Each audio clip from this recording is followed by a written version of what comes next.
Hello and welcome to Zetrox Wargames. My name is Jason, and today I am bringing you our first ever video. It is going to be a Brawlmachine battle report between Lylyth 1 and Haley 3. I will be playing Lylyth 1, and my opponent Reed will be playing Haley 3. I think we're going to get right into the lists, and I hope you guys enjoy. Alright, so my pairing was Lylyth 1 and Riot 1. It was two Fury 5 casters, and I decided to go with Lylyth because his pairing was Striker 2 and Haley 2, and Haley 3, sorry.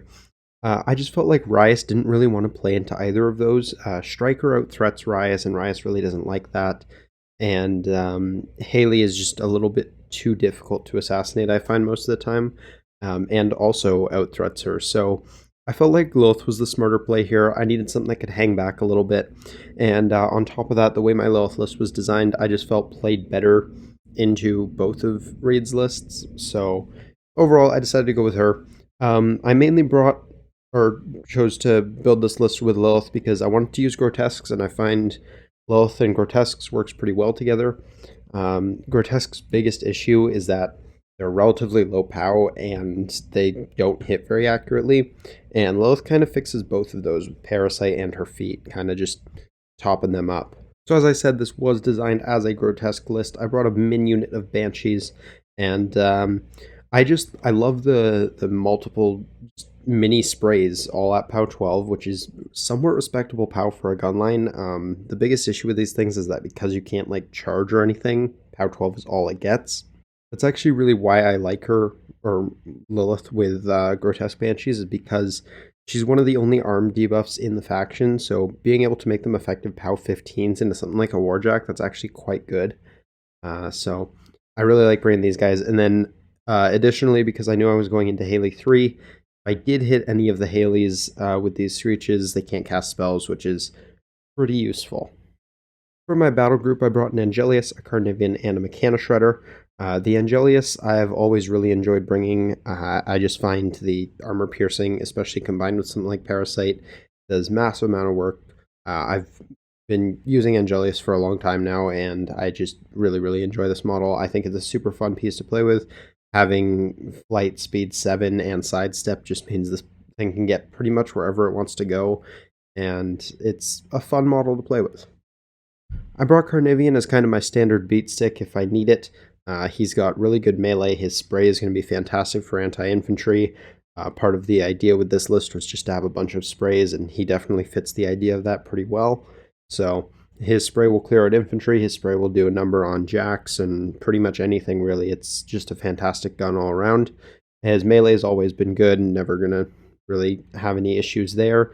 And because of things like spiny growth, he's fairly survivable. Lastly, for my battle group, there's the Mekanoshredder.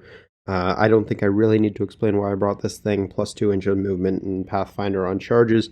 Really good, especially against Warmachine. Versus playing into like a Hordes faction or something like that. Having Mark Target, I guess, is nice, but I didn't really expect it to end up being used too often. Although, hindsight 2020, Mark Target with Grotesques is probably not a bad thing. For my solos, I brought Anyssa Ryvaal. I find she's fantastic at camping flags in Brawl. I love just kind of sitting her on a flag, moving her up 5, taking 2 shots of POW 10 Weapon Master against Living, and then backing her up onto the flag where she's going to be relatively safe. She's got prey, so depending what she's preying on, she can really effectively solo hunt or take down units with extreme accuracy and almost guaranteed kills at POW 12 Weapon Master shots. I brought the Grotesque Assassin. He's pretty much required to get the Banshees up the board, giving them stealth, because Force Barrier just isn't enough. It makes them like defense 13 or something like that, maybe 14. I think it's 14, but it's not going to cut it, especially against a gun line like what Reed's bringing here. So super important that this guy's in the list just to give stealth. He has decent personal output himself with sprint. He can kind of skirmish. He can sit on flags. He's got the speed to kind of contest if I need him to. And he has grievous wounds, which can be useful in some situations. And lastly, I brought Fyanna The Lash. Fyanna is a really fun model that I like playing around with. She was my requisition option here. And she's pretty good. She's got a pretty decent threat with speed 7 and 4-inch melee during her activation. Obviously, Dismember wasn't going to come up very much this game, but Beat Back and Pitch are both pretty useful abilities to have. And she just has a really good threat with Prowl Concealment. She can kind of sit in a forest, and with Pathfinder, she doesn't really need to be too concerned if she's like not able to see anything, because she can just walk 7 and hit 4, which is still an 11-inch threat, which is quite respectable. So she kind of just exists to threaten parts of the board, and she can kill a solo or a few infantry guys here or there, and I'll consider her work successful. So that was my list. I did bring Ravens of War. This list really wants to go first, so Ravens of War theme benefit's really good for that. My game plan here is just kind of throw everything as far up the board as I can. I have a lot of speed 7s in here. Really, the only things that aren't keeping up is Carnivean and the Mekanoshredder. So everything's just going to basically threaten most of the board right from the start. This is like lesser strange bedfellows out here, and see how it goes. Well, I chose to drop Haley 3 against Jason. He had a Rias and Lylyth list, and I felt like my Striker 2 list, being very infantry heavy, didn't want to go into his Lylyth list, because he had a bunch of sprays, and on Lylyth's feet turn, they turn highly accurate, and they would have just melted my infantry. Haley somewhat offsets this with her trenchers, because they got longer range, and with the defense skew, it's not quite as bad. So Haley does a few neat things. She can spawn in Haley Past and Haley Future, and just upkeep them, who each have their own spell list. So it gives her a large toolbox of different spells. On top of that, the Haleys have a lot of personal output, especially with their feet, which gives them +2 focus, making them like super accurate with all their spells, and gives them 2 focus points each. So to go with Haley, I chose to drop an Ironclad. Just a good beat stick heavy, cheap. It's got knockdown, pretty good. Then I brought Thorn, which is Haley's character Jack. So he's got a few things about him. So when bonded to Haley, he can channel spells while he's engaged. He has dodge, set defense, a bunch of annoying spells or effects just to get him out of danger. And he's got reaction drive. So when the Prime Haley channels a spell through him, he can immediately advance up to 3, which is really strong. I then chose to drop a Patrol Dog, which is really useful in this list because it gets rid of stealth. It's going to be key in the Lylyth matchup. Remove stealth for his Grotesques. And it gives trenchers within his command range, which is 3 dodge. I then chose to drop Ragman. It gives my trencher infantry in this list an actual melee presence because it gives them enemy models -2 armor while within melee reach of models within 3 of Ragman, which really helps turn up their hitting power when they charge. I then chose to bring a Trencher Master Gunner. His whole job is just to camp a flag and to use his ability to give an extra shot to the Express crew. The Express team has a highly accurate range 14, POW 14 gun, who can then shoot twice with the Master Gunner and has Grievous Wounds, which is really key to this list against healing. I then brought Trencher Infantry. They're there just to kind of gum up the lines with the defense skew from Haley. They can Smoke Palm, then Repo 3, which can be really useful for just blocking line of sight. And other than that, they're just a CRA unit that can also do decent melee output with Ragman. Cygnar, turn 1. So on this turn, I allocating focus. I'm not giving any focus to any of the Warjacks, just doing power-ups because this is going to be a run-forward turn. I move the Trencher Express team up beyond the forest, just keeping them out of Jason's threat range. I decide instead of running them there, I move them back. I just have them move up and gain cover. I then move up the Trencher Master Gunner to the flag just to cap it. Going to move my Trencher Express team.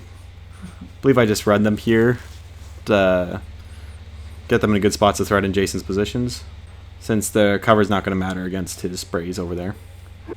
Right here I'm just measuring his threat ranges, making sure I stay out of his sprays. Moving up the dog just to remove stealth once there's a good opportunity to do that, and then I just move up Ragman. Then run up Thorn. Move Haley forward. I cast Repo on the Trencher Infantry, and I'm going to spawn in the other 2 Haleys here. and put up temporal distortion if Jason throws any attacks at me. Legion, turn 1. Alright, so I lost the die roll to go first, which was a pretty big deal for this list. We both had a reroll, so it was 50-50, but unfortunately that was just kind of the way it ended up. So here I'm just trying to respect all of his threat ranges. I throw Fyanna into the forest deep enough that, she'll have stealth from concealment. And for the rest of the list, I was trying to decide with my war beasts exactly how I wanted to position them for next turns. I knew I had to respect his throw ranges because I didn't want to give him too many first free shots into my stuff. So I move Lylyth up, I sit her behind that wall, and my thought process is she's pretty much just going to stay there for most of the game. She'll be able to threaten half the board, and she can be pretty safe because the wall giving her cover puts her defense up to a pretty ridiculous amount against shooting at least. So she should be okay for the most part. I throw the Mekanoshredder up there a little bit, and in a minute here I'm just going to move Carnivean and Angelius, just kind of, again, positioning to threat for later turns. So Carnivean's just going to chill right there, and I think Angelius kind of goes either towards the forest or to the other side of the board. I'm not actually 100% sure. Other side of the board, so right beside Lylyth there. And then next for the Banshees, behind Carnivean, beside Lylyth though still, so kind of in between. The Banshees, I just need to make sure I respected his Trencher's threat in accounting for stealth. So I pretty much just throw them up exactly, I think it's like 15 or something like that with assault that the Trenchers could get to them at. So I throw them pretty much exactly that far away from the frontline Trenchers. I really don't want to lose any Grotesques on the way in because there's only 6 of them, and theoretically they can do a lot of work. Anyssa Ryvaal and the Grotesque Assassin just kind of follow suit. They stay at the same range area. Cygnar, turn 2. So, seeing that Carnivean's well within my threat ranges, I decided I'm going to put everything into him in feet and see if I can cripple as many systems as possible, if not kill him. And then I'll apply Grievous Wound so he can't do anything on my turn. Since he's such an expensive war beast, I'm hoping that I can get a lot of value out of that feat. So right now I'm just going to run up Thorn over there just to get an arcing distance. And I'm just measuring some force slams, see if I can get some good angles for that knockdown. And right here I'm just moving up the Haleys, giving out all the focus, making sure all of them can get an arcing distance of Thorn, and also just putting them in good positions to give out that temporal distortion buff, because that'll be necessary on the next turn. So right here I start opening up with some force slams from Haley Past, and I'm just I rolled pretty good damage there, rolling all the slam damage, getting that knockdown. I boost everything off this because she's only doing the 1 with her focused out of 4, so may as well boost everything. Then I start arcing from Haley Present. I'm just going to do another Force Slam since that's the only damage spell I can do off of her, since that was only one Haley Pass cast. I do some decent damage again, get some extra collateral, did okay. I'm going to have Thorn reaction drive back, just get into a better position to make him more irritating to remove. I don't think he's going to live next turn, but if possible, maybe I can get dodge off. Then I have the Trencher Master going to go, give him the extra shot on the Express Crew. Then I'm going to have the Express Crew move up in the line of sight of Carnivean and shoot the Express Gun twice. So right here, they hit since he's knocked down, and I'm going to apply Grievous Wounds.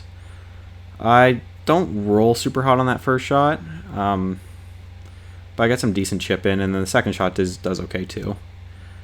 Main thing is I believe I crippled his spirit there. Then I'm just seeing where the Trencher Infantry can go, maybe get some shots into Carnivean, and then I want them to get some shots into some of the Grotesque too. But I believe midway through that's not possible because they have stealth, so I just move them into good scoring positions there. And they're not going to do that much. The CRA doesn't roll super well, and without the CRA I'm not really going to be cracking Carnivean's armor. Just moving Ragman in a good position for next turn if I want to charge in the Trencher Infantry to get that nice armor debuff down. And I just put Ironclad in a position for next turn, so when Carnivean or Angelius enters my line I can do a good counterpunch. Legion, turn 2. So, I'm definitely feeling a feat turn here because my mind was crippled on Carnivean, and that made it very, very difficult for him to hit anything. But under feat, basically, I could ignore the fact that the mind was crippled and treat it as if it wasn't. It also means I'm going to be able to remove Thorn a lot more easily, just because Thorn, if you miss him, he gets to move away too, which is a royal pain. So having an accurate turn, this is probably the best feat turn I could possibly get right now. The Grotesques most likely won't get to do as much as I wanted them to because they're a little bit far back, but well, we'll see how it plays out. So pretty sure that was Lylyth shooting there, just plicking off a couple of trenchers. I'm pretty sure my objective there was to hit one, hope it survives, and then assuming it did, eruption of spines, but of course I just killed it. So not too much I can do about that, but worked out.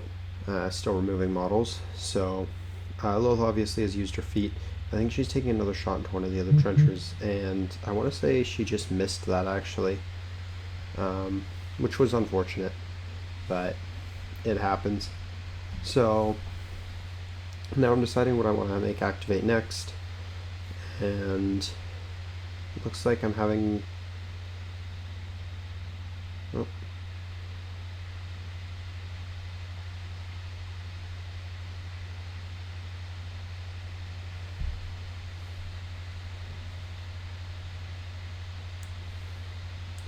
So I have Carnivean move up here, and Carnivean's just going to basically make a spray attack. I'm trying to hit the Ironclad and a few trenchers here is basically the goal. Do a little bit of chip damage, maybe light some things on fire.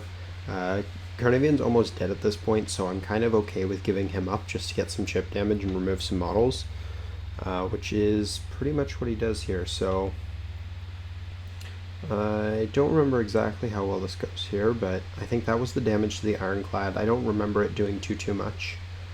Now I'm going to start rolling for trenchers, I believe, and I think I was boosting to hit on most of these, or maybe boosting... Well, no, I don't think I would have been boosting damage. Yeah, he ends up doing really poorly against the trenchers. I think he misses. So then I move Angelius in to attack Thorn, charging with the tail strike attack. This is kind of one of the most important attacks of the game, just making sure I can basically cripple Thorn. And then needing a 7, I managed to roll a 6 on 4 dice because I boosted to hit. And Thorn gets to back up out of, well, not completely out of my range, but I missed the tail strike, which is devastating. So then I miss the next attack as well. I start buying attacks, and oh, actually, sorry, I think I must have hit because that was the damage roll there. So I did get a boosted damage roll, but unfortunately it wasn't the tail strike. And then that next one there, I don't remember if it hit or missed, but I knew my dice rolls were just not having it this turn. It looks like I did hit, but then that looks really low on damage. I think I saw a couple 1s and a 3 there. So that was a little upsetting. And then Angelius is done, so now I'm trying to figure out how I can possibly recover from this, because Thorn is still very much alive. Ironclad didn't take that much damage. Both of my war beasts are on the front lines. I don't really have a great response to how to handle this. So I'm trying to decide what I want to do here. There's a few options. I still have all the Grotesques. I still have Fyanna, and I still have my Mekanoshredder. I decided I'm just going to kind of move the Mekanoshredder forward, position him for a future turn. I don't want to throw him in a position where he's just going to get insta-killed. So I put him behind the forest, which maybe was a bit of a mistake because he doesn't have Pathfinder without charging, and obviously he can't see through the forest, so it was probably not my best play. I start moving the Grotesques up, acknowledging that there's not going to be very many things they can target. I think I put a couple of them into Thorn, and then aside from that, I try to shoot at a few trenchers. You can't see them, but there's a couple trenchers behind that red crate there, and I think I shot at a couple of those. But these trenchers have crazy defensive stats, so even under Lylyth's feet, I don't think they end up doing too much work. Alright, so I start rolling the attack rolls. I believe these ones are into Thorn right now. Oh, no, these must be into trenchers because he's making tough rolls. So, yeah, I blink one guy off there near Carnivean. Then this one was into Thorn and it missed, so he steps back. And he puts himself actually back into his caster's control range, which was a bit of a mistake on my part. I didn't realize he'd actually wandered out of control range, so he wasn't going to power up. But that was a bit of a misplay on my part. I was just really determined to get some chip damage in on him. So then I think after that, I believe I'm moving Anyssa here, trying to figure out if she can shoot at something and then sit on the flag and still be relatively safe, because I don't want to lose her. She's still a very powerful piece in the game and hopefully can do a lot of work. So I decided to bump her up against the flag there, and then I think I shoot at a trencher. And he is rolling tough, so it looks like he failed and he lost a trencher, which is alright. And then I move Fyanna up to try and get a little bit more chip into Thorn. I don't expect her to do too much, but I'm also thinking if I can beat back, I can possibly hit something else with my second attack. So the first one does hit, and I don't believe the damage is super relevant, but it exists. So then I do beat back. I push him back one, I move forward one, and I think I spend a moment here trying to figure out if I can hit those guys behind Thorn. I decide against it, and I do a critical pitch on the knockdown trencher, or not a critical pitch, but a pitch attack on the knockdown trencher. We double check the ruling, and we determine that I could. He technically gets thrown or slammed or whatever it is before he's killed. So that happens, and I end up knocking down another trencher. I believe he succeeds the tough roll, so it doesn't end up mattering too much.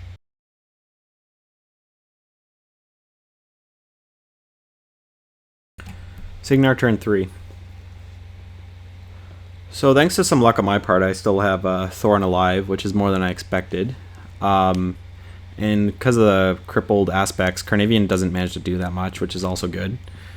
So I decided I'm going to remove Carnivean here, see if I could also potentially remove Angelius and remove most of the unit of Grotesques. So I'm going to allocate full focus to Thorn and to the Ironclad, and I'm using mainly Haley Pass because I don't think she's doing much here, and a bit of Haley Presence too, I believe. Right now I'm just measuring where the Ironclad can go to, and I'm easily recognize that he's only going to be able to get into Carnivean because Angelius is well out of threat range.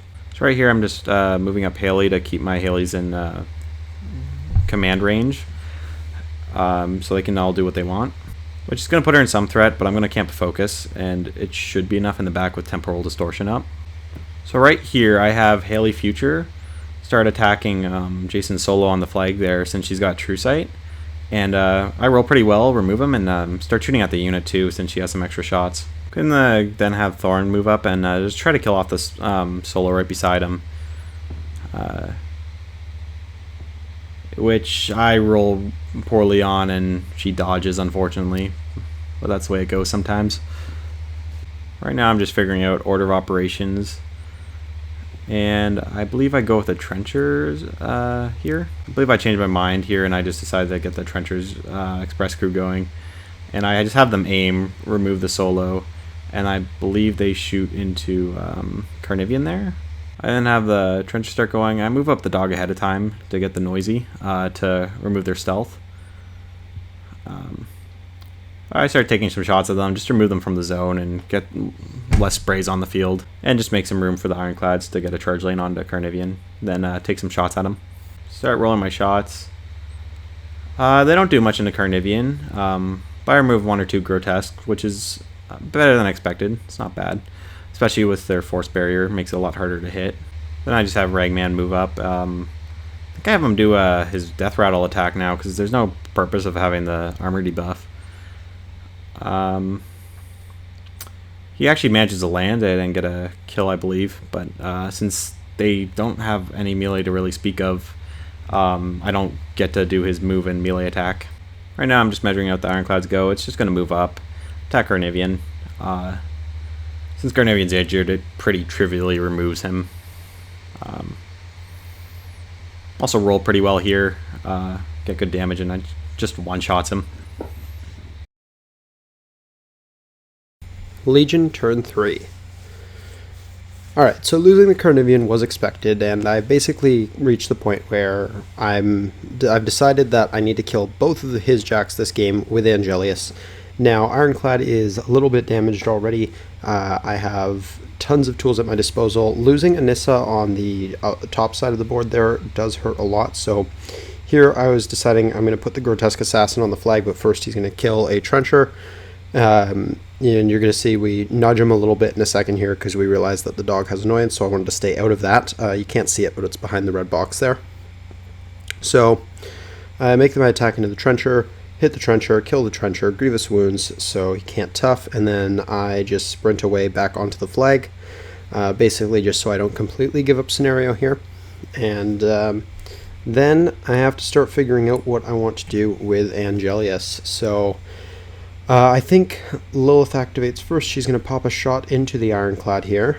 So I'm going to hit that. I aimed and everything, so it was really good odds for that. I do literally no damage, but then I throw Parasite on, take another shot, boost the damage on this one because I'm pretty sure I'm safe from assassination, and if I remember correctly, this spikes. And I think it even cripples one of his arms.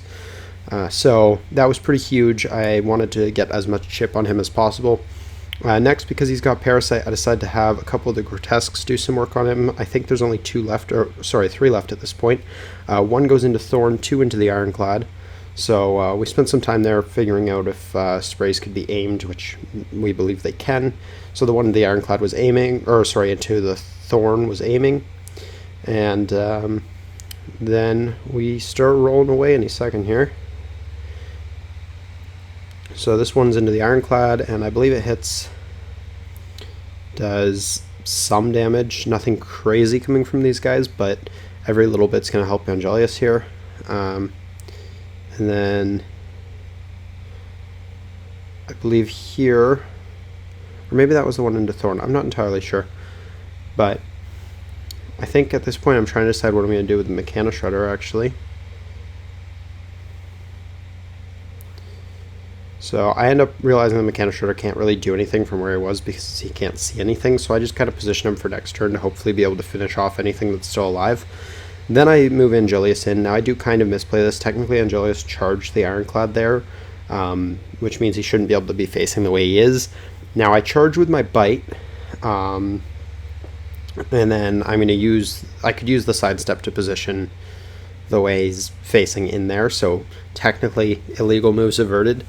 But yeah, so I charged with the bite because I wanted to hang on to the tail strike. I really wanted to make sure the tail strike went into Thorn because at this point in time I believe Thorn had more boxes. I hit with the bite to a decent chunk of damage, I believe, and then I'm going to put the tail strike into Thorn, and it ends up being like I hit it, and then it ends up being something along the lines of dice plus 6 here. I believe his shield was disabled by one of the Grotesques, so I believe it just wipes him off the board in the one hit. Well, maybe not. Spending focus, I think I might have to make one more attack into Thorn. Yeah, I do, and then he gets taken off the board. And the rest I just buy into the Ironclad there, I believe. So I guess his movement was crippled because I auto-hit, and then I destroyed the Ironclad. So that was a pretty huge turn. With just Angelius, in terms of my war beasts, I managed to take out the Ironclad. Cygnar turn 4. So right now my Ironclad's gone, so I need to work out how to deal with Angelius since I have none of my warjacks remaining. So I decide to actually have Haley Pass do it here since she's actually a weapon master with her raw talent ability, since it also affects her melee damage rolls. So I'm going to have her go in along with the Trencher Express team, just popping some shots into him and just get him removed. And after looking at the board state too, I believe I can also win on scenario here since I can remove his solo with Haley Future. And then I can just have the Trencher run to the flag. And if I remove the take care of the zone, I also score up like 3 here, I believe. So right now I'm just measuring what Haley Future can get to. I believe she can get the solo in a couple of his Grotesques there. If I end up rolling hot and just killing the solo in one shot. So here I'm having her go.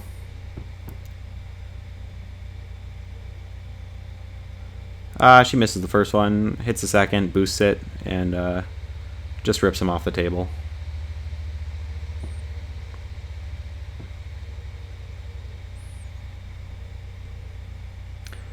just having Haley pass go now. She just walks up because I don't want to do a charge on the full unit. Don't want my caster getting that close. And I'm just putting up Temporal Distortion on the main Haley, just to get the defense debuff on Angelius, since his defense is 14, and it'd be really nice hitting him on 6s rather than 8s. So yeah, I'm just hard rolling the attack rolls, no boosting. I do believe I boost damage here, and I just crank it. Yeah, I do a lot to him there. I believe I missed the next one. Roll again. Miss. Then I hit this one. Don't do great on damage there, unfortunately. I should have done this earlier, but I'm moving Ragman now, and I'm going to give the arm debuff to some trenchers and hope that's going to be able to remove them. I also want it for the express crew. I definitely should have done this earlier for Haley pass turn, but live and learn. Right now I'm just having the patrol dog do an easy move, just run up to the flag and capping it.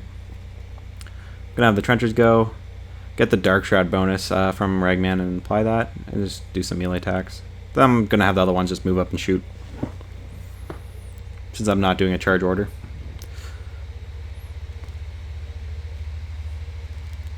Keeping everything in command range. Just fiddling around with that a little. Doing the shots first.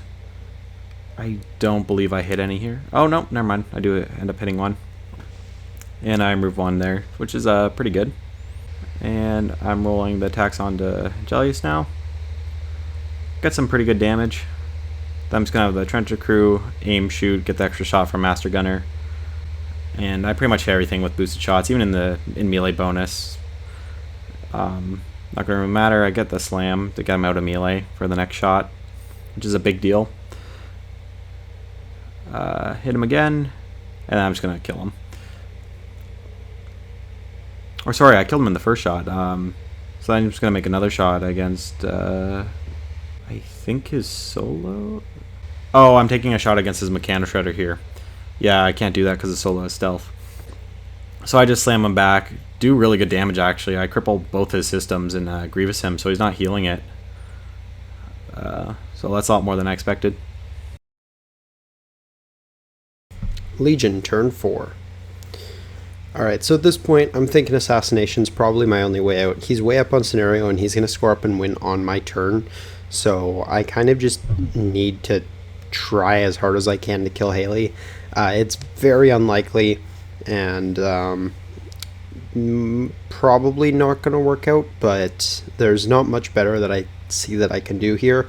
I have, I think, 2 or 3 Grotesques left, and Lylyth and the Mekanoshredder that, if I remember correctly, was actually crippled at this point as well. So I move up one of the Grotesques here, and at this point, Reed points out to me that they can't actually hit Haley without Lylyth's feet. It's just mathematically impossible. So I spend a moment here thinking about it and ranting and complaining about Grotesques because they really need a rat buff or a vet leader or something, but I keep knocking this one over. I run him out of the flag, and then I think I changed my mind about that, and I actually have him charge that trencher over there.